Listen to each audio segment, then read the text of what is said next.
Ырчы Неле сулуулугунун сырын бөлүштү. Ырчы маданияттын мыктысы Неле Нуркулова окурмандарга ар дайым пайдалуу жана кызыктуу постторун бөлүшүп келет. Бул ирет ал суунун пайдасы тууралуу кызыктуу кеп кеңешин берди. Суу менен көп оорудан айыгып, арыктаса болот, дейт Неле айым. Биздин организмибиздин 3/2 бөлүгү суудан турат. Күн сайын дем алуубузга 2-3 стакан суу өзүнүн өзү сарпталып жок болот. Ден соолуктун чың болушу жана теринин эрте картайбашы үчүн окумуштуулар ар бир адамга күн сайын 6-8 стакан суу ичип турууну сунушташат. Заманбап жашоодо сууну эртең менен эрте туруп ачкарын ичсе дарылчылыгы болору көпчүлүккө белгилүү. Суунун дарылык касиети бар экендиги илимий изилдөөдө да далилденди. Белгилүү болгондой, суу менен көп ооруларды алдын алып, айыктырууга болот. Эртең менен ойгонор замат 1 стакан сууну ач карын ичиңиз.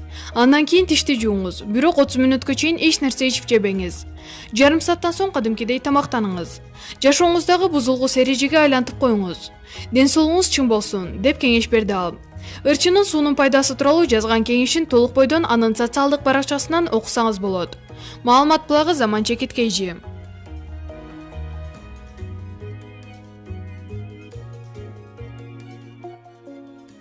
Анжелика Кайратова Айым Стайл салонунун жаңы борборун ачат. Атактуу ырчы Анжелика Кайратова Айым Стайл салонунун жаңы борборун ачат. Бул тууралуу ырчы Айым социалдык баракчасына маалымдады. Элимдин жакшылыктарында кызматтабыз. Көрмандарымды сагындырып көрүшкөн жакшы экен.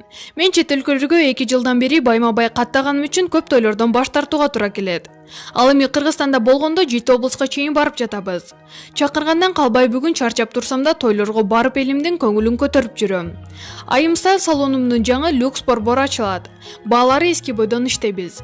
11 жыл аралыгында топтогон кардарлар көп, деп билдирди Кайратова. Окурмандар ага ийгиликтерди каалашууда. Белгилей кетсек, Анжелика Кайратова ырчы гана эмес, алып баруучу, реалити долбоорлордун автору, Айым Стайл борборунун негиздөөчүсү, актриса жана продюсер катарда иш алып барып келет. Маалымат булагы Заман Чекиткейжи.